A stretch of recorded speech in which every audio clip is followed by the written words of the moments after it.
Nell'area delle grandi occasioni alla Stella Azzurra si affrontano Roma Calcio 8 e Ragnatela Pub, due tra le migliori squadre della Lega in questo momento. Rimessa laterale della Ragnatela che però perde palla, riconquistata da Seferi che punta all'uomo.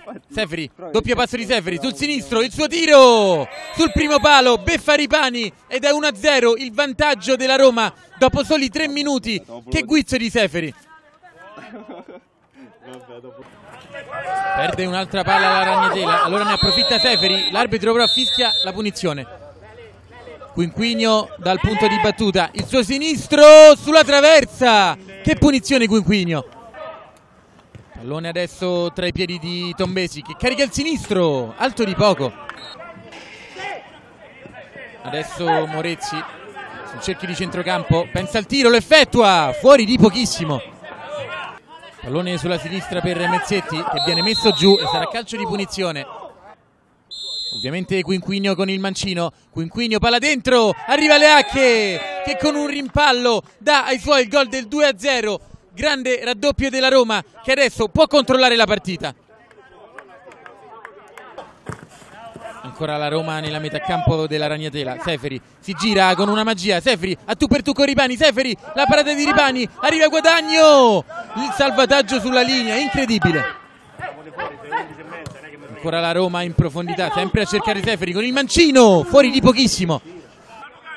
Pallone a centrocampo per la Ragnatela con Tombesi che controlla, se la porta sul destro, poi sul sinistro, lo carica, arriva Placido e con una zampata accorcia le distanze e dimezza lo svantaggio, 2-1 adesso.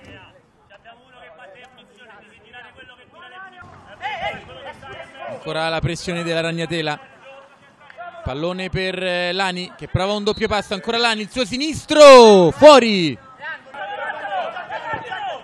Pallone sulla sinistra per Seferi, Seferi punta l'uomo come sempre, Seferi il suo mancino sul palo. Fallo laterale per la Ragnatela, conquista palla la Roma con Seferi, ma l'arbitro fischia alla fine, non c'è più tempo, Seferi poteva partire in contropiede, ma la partita finisce qui. Altra grandissima vittoria per la Roma che continua a volare, sconfitta pesante invece per la Ragnatela. Loro diciamo che sono una bellissima squadra. Oggi sono stati anche, se si può dire, insomma, un po' aiutati dall'arbitro che, permettetemi di dire, è veramente una cosa disastrosa. Quest'anno purtroppo per noi non ci sono squadre materasso, quindi anche l'Italia saprà dire la sua in questo campionato, che darà del filo da torcere a molte squadre, speriamo non a noi, però comunque sarà una partita molto difficile anche quella. Siamo contenti perché la partita si presentava sulla carta molto difficile, loro sono una grande squadra, hanno ottime individualità che possono fare la differenza in qualsiasi momento. Una vittoria cercata, sofferta ed è bello che sia arrivata così, insomma, un po' con la sofferenza nel finale.